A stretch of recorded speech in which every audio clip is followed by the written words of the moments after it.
Kitab Hakim-Hakim. Sesudah Yosua mati, orang Israel bertanya kepada Tuhan, "Siapakah daripada kami yang harus lebih dahulu maju menghadapi orang Kanaan untuk berperang melawan mereka?" Firman Tuhan, "Suku Yehudalah yang harus maju. Sesungguhnya telah kuserahkan negeri itu ke dalam tangannya." Lalu berkatalah Yehuda kepada Simeon, saudaranya, "Majulah bersama-sama dengan aku ke bagian yang telah diundikan kepadaku.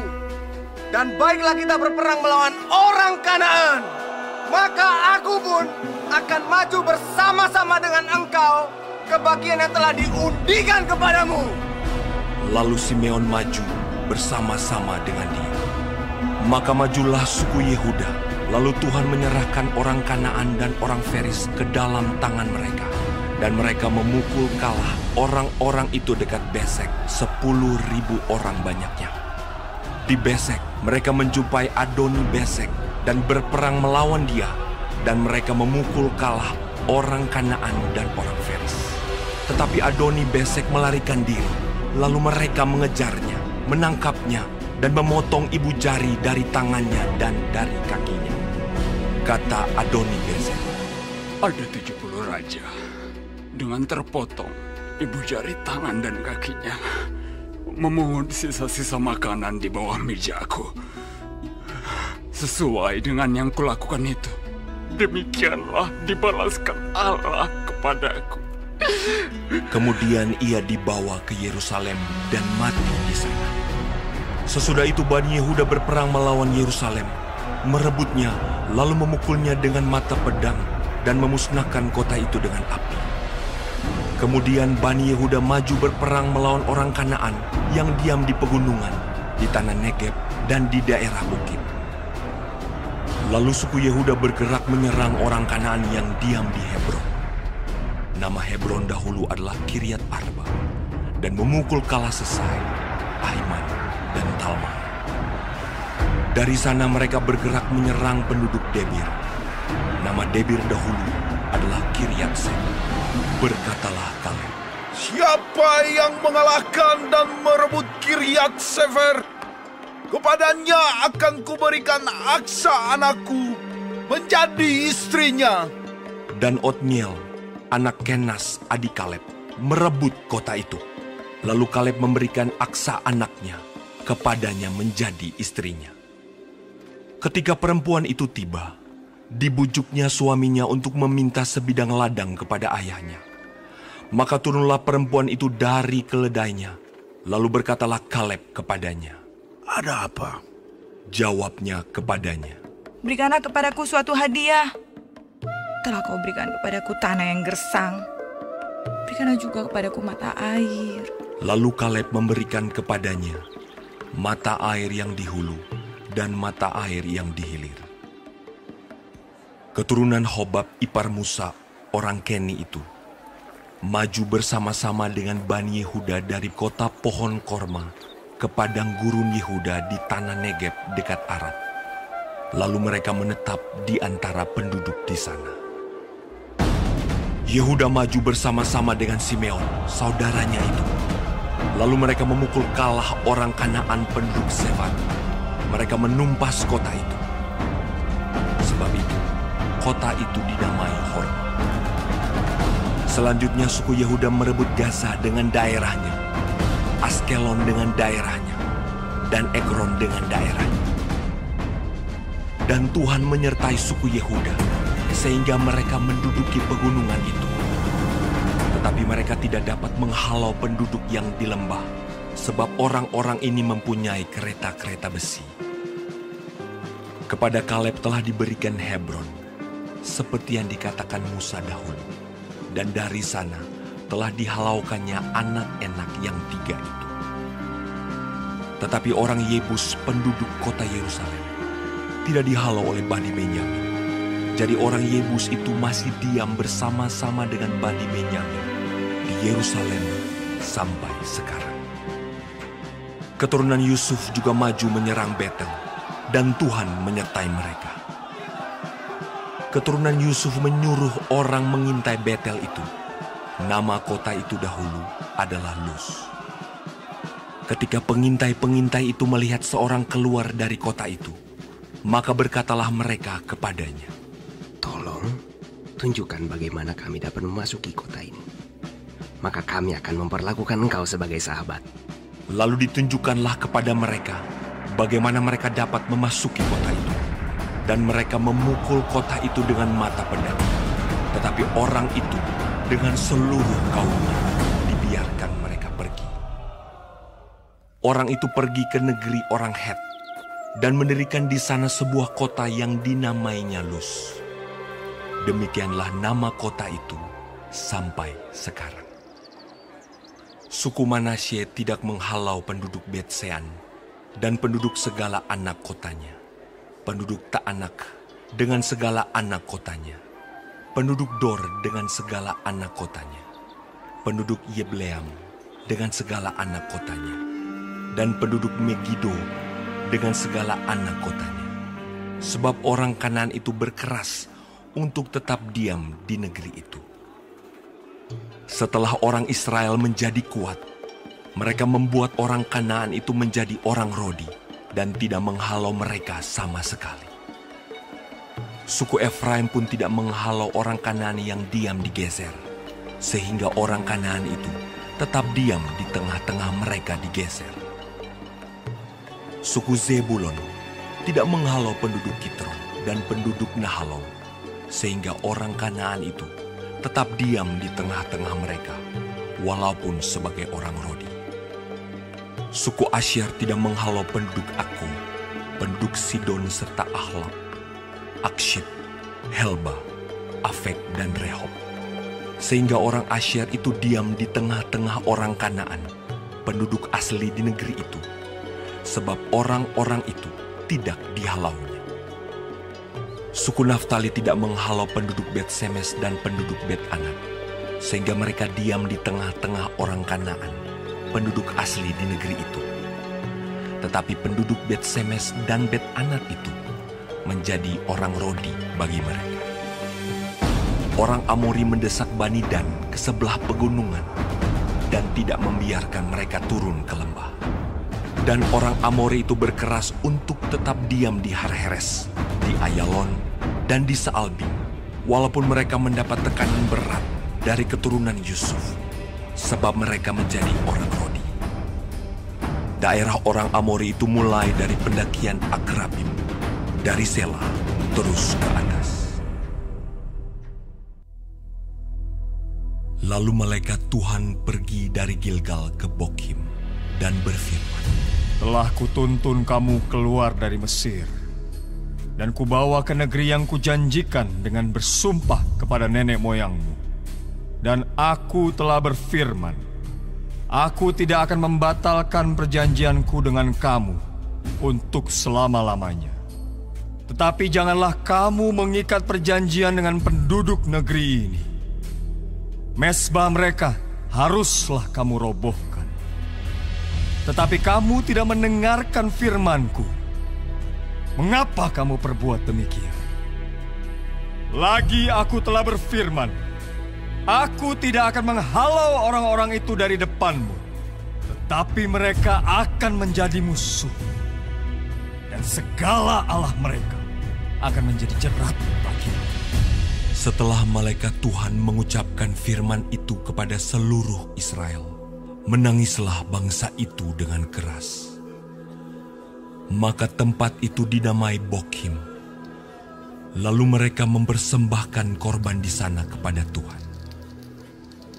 Setelah Yosua melepas bangsa itu pergi, maka pergilah orang Israel itu masing-masing ke milik pusakanya untuk memiliki negeri itu. Dan bangsa itu beribadah kepada Tuhan sepanjang zaman Yosua dan sepanjang zaman para tua-tua yang hidup lebih lama daripada Yosua dan yang telah melihat segenap perbuatan yang besar yang dilakukan Tuhan bagi orang Israel. Dan Yosua bin Nun, hamba Tuhan itu, mati pada umur 110 tahun. Ia dikuburkan di daerah milik pusakanya di Timnat Heres, di pegunungan Efraim, di sebelah utara Gunung Gaas. Setelah seluruh angkatan itu dikumpulkan kepada nenek moyangnya, bangkitlah sesudah mereka itu angkatan yang lain yang tidak mengenal Tuhan ataupun perbuatan yang dilakukannya bagi orang Israel. Lalu orang Israel melakukan apa yang jahat di mata Tuhan, dan mereka beribadah kepada para Baal. Mereka meninggalkan Tuhan, Allah nenek moyang mereka, yang telah membawa mereka keluar dari tanah Mesir, lalu mengikuti Allah lain dari antara Allah bangsa-bangsa di sekeliling mereka, dan sujud menyembah kepadanya, sehingga mereka menyakiti hati Tuhan. Demikianlah mereka meninggalkan Tuhan dan beribadah kepada Baal dan para Asitoret. Maka bangkitlah murka Tuhan terhadap orang Israel. Ia menyerahkan mereka ke dalam tangan perampok dan menjual mereka kepada musuh di sekeliling mereka, sehingga mereka tidak sanggup lagi menghadapi musuh mereka. Setiap kali mereka maju, tangan Tuhan melawan mereka dan mendatangkan malapetaka kepada mereka, sesuai dengan apa yang telah diperingatkan kepada mereka oleh Tuhan dengan sumpah, sehingga mereka sangat terdesak. Maka Tuhan membangkitkan hakim-hakim yang menyelamatkan mereka dari tangan perampok itu. Tetapi juga para hakim itu tidak mereka hiraukan, karena mereka bersinah dengan mengikuti Allah lain dan sujud menyembah kepadanya. Mereka segera menyimpang dari jalan yang ditempuh oleh nenek moyangnya yang mendengarkan perintah Tuhan. Mereka melakukan yang tidak patut. Setiap kali apabila Tuhan membangkitkan seorang hakim bagi mereka, maka Tuhan menyertai hakim itu dan menyelamatkan mereka dari tangan musuh mereka selama hakim itu hidup. Sebab Tuhan berbelas kasihan mendengar rintihan mereka karena orang-orang yang mendesak dan menindas mereka. Tetapi apabila hakim itu mati, kembalilah mereka berlaku jahat, lebih jahat dari nenek moyang mereka, dengan mengikuti Allah lain, beribadah kepadanya, dan sujud menyembah kepadanya. Dalam hal apapun, mereka tidak berhenti dengan perbuatan dan kelakuan mereka yang tegar itu. Apabila murka Tuhan bangkit terhadap orang Israel, berfirmanlah Ia, karena bangsa ini melanggar perjanjian yang telah kuperintahkan kepada nenek moyang mereka, dan tidak mendengarkan firman-Ku, maka aku pun tidak mau menghalau lagi dari depan mereka satu pun dari bangsa-bangsa yang ditinggalkan Yosua pada waktu matinya, supaya dengan perantaraan bangsa-bangsa itu aku mencobai orang Israel, apakah mereka tetap hidup menurut jalan yang ditunjukkan Tuhan, seperti yang dilakukan oleh nenek moyang mereka, atau tidak. Demikianlah Tuhan membiarkan bangsa-bangsa itu tinggal dengan tidak segera menghalau mereka. Mereka tidak diserahkannya ke dalam tangan Yosua.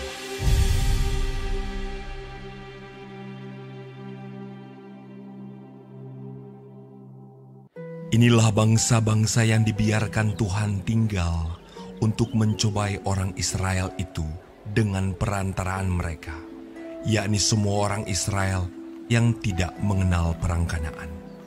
Maksudnya hanyalah supaya keturunan-keturunan orang Israel yang tidak mengenal perang yang sudah-sudah dilatih berperang oleh Tuhan. Yang tinggal ialah kelima raja kota orang Filistin dan semua orang Kanaan, orang Sidon, dan orang Hewi yang mendiami pegunungan Libanon, dari gunung Baal Hermon sampai ke jalan yang menuju ke Hamat. Mereka itu ada di sana, supaya ia mencobai orang Israel dengan perantaraan mereka untuk mengetahui apakah mereka mendengarkan perintah yang diberikan Tuhan kepada nenek moyang mereka dengan perantaraan Musa. Demikianlah orang Israel itu diam di tengah-tengah orang Kanaan, orang Het, orang Amori, orang Feris, orang Hewi, dan orang Yebus. Mereka mengambil anak-anak perempuan, orang-orang itu menjadi istri mereka, dan memberikan anak-anak perempuan mereka kepada anak-anak lelaki orang-orang itu, serta beribadah kepada Allah orang-orang itu. Orang Israel melakukan apa yang jahat di mata Tuhan. Mereka melupakan Tuhan Allah mereka dan beribadah kepada para Baal dan para Asyera. Lalu bangkitlah murka Tuhan terhadap orang Israel, sehingga ia menjual mereka kepada Kushan Rishathaim, raja Aram Mesopotamia, dan orang Israel menjadi takluk kepada Kushan Rishathaim 8 tahun lamanya. Lalu berserulah orang Israel kepada Tuhan, maka Tuhan membangkitkan seorang penyelamat bagi orang Israel, yakni Otniel, anak Kenas, adik Kaleb. Roh Tuhan menghinggapi dia, dan ia menghakimi orang Israel. Ia maju berperang, lalu Tuhan menyerahkan Kushan Rishathaim, raja Aram, ke dalam tangannya, sehingga ia mengalahkan Kushan Rishathaim. Lalu amanlah negeri itu 40 tahun lamanya. Kemudian matilah Otniel, anak Kenas. Tetapi orang Israel melakukan pula apa yang jahat di mata Tuhan. Lalu Eglon, raja Moab, diberi Tuhan kuasa atas orang Israel, oleh sebab mereka telah melakukan apa yang jahat di mata Tuhan. Raja ini mengajak Bani Amon dan Bani Amalek menjadi sekutunya. Lalu majulah ia dan memukul orang Israel kalah. Kota pohon korma diduduki mereka. 18 tahun lamanya orang Israel menjadi takluk kepada Eglon, raja Moab. Lalu orang Israel berseru kepada Tuhan, maka Tuhan membangkitkan bagi mereka seorang penyelamat, yakni Ehud, anak Gera, orang Benyamin, seorang yang kidal. Dengan perantaraannya, orang Israel biasa mengirimkan upeti kepada Eglon, raja Moab. Dan Ehud membuat pedang yang bermata dua, yang panjangnya hampir sehasta. Disandangnyalah itu di bawah pakaiannya, pada pangkal paha kanannya. Kemudian ia menyampaikan upeti kepada Eglon, raja Moab. Adapun Eglon itu seorang yang sangat gendut. Setelah Ehud selesai menyampaikan upeti itu, disuruhnya pembawa-pembawa upeti itu pulang. Tetapi ia sendiri berhenti pada batu-batu berpahat yang di dekat Gilgal dan kembali menghadap raja. Berkatalah ia, "Ada pesan rahasia yang kubawa untuk tuanku, ya raja," kata Eglon. "Diamlah dahulu." Maka semua orang yang berdiri di depannya itu pergi keluar. Lalu Ehud masuk mendapatkan dia, sedang ia duduk sendirian di kamar atas, di rumah peranginannya. Berkatalah Ehud, "Ada firman Allah yang kubawa untuk tuanku." Lalu bangunlah ia berdiri dari tempat duduknya. Kemudian Ehud mengulurkan tangan kirinya, dihunusnya pedang itu dari pangkal paha kanannya, dan ditikamkannya ke perut raja. Sehingga hulunya beserta mata pedang itu masuk. Lemak menutupi mata pedang itu, sebab pedang itu tidak dicabutnya dari perut raja. Lalu keluarlah ia melalui pintu belakang. Demikianlah Ehud sampai ke serambi. Pintu kamar atas itu ditutup dan dikuncinya setelah ia keluar. Baru saja ia keluar, datanglah hamba-hamba raja melihat, tetapi pintu kamar atas itu terkunci. Lalu berkatalah mereka, tentulah ia membuang air di kamar rumah peranginan itu. Lalu mereka menunggu-nunggu sampai menjadi bingung. Tetapi raja tidak membuka pintu kamar atas itu. Kemudian mereka mengambil kunci, membuka pintu. Maka tampaklah tuan mereka mati tergeletak di lantai. Sedang mereka berlambat-lambat, Ehud meloloskan diri. Ia lewat dari batu-batu berpahat dan meloloskan diri ke arah Seir. Setelah ia sampai ke sana, ditiupnyalah sangkakala di pegunungan Efraim. Lalu turunlah orang Israel bersama-sama dengan dia dari pegunungan itu, dan ia sendiri di depan. Berkatalah ia kepada mereka, ikutlah aku, sebab Tuhan telah menyerahkan musuhmu, orang-orang Moab itu, ke dalam tanganmu. Maka turunlah mereka mengikuti dia. Lalu mereka merebut tempat penyeberangan sungai Yordan ke Moab, dan tidak seorang pun dibiarkan mereka menyeberang. Pada waktu itu, mereka menewaskan kira-kira 10.000 orang dari Moab. Semuanya orang yang tegap dan tangkas. Seorang pun tidak ada yang lolos. Demikianlah pada hari itu, Moab ditundukkan oleh Israel. Maka amanlah tanah itu 80 tahun lamanya. Sesudah dia, bangkitlah Samgar bin Anak. Ia menewaskan orang Filistin dengan tongkat penghalau lembu, 600 orang banyaknya. Demikianlah ia juga menyelamatkan orang Israel.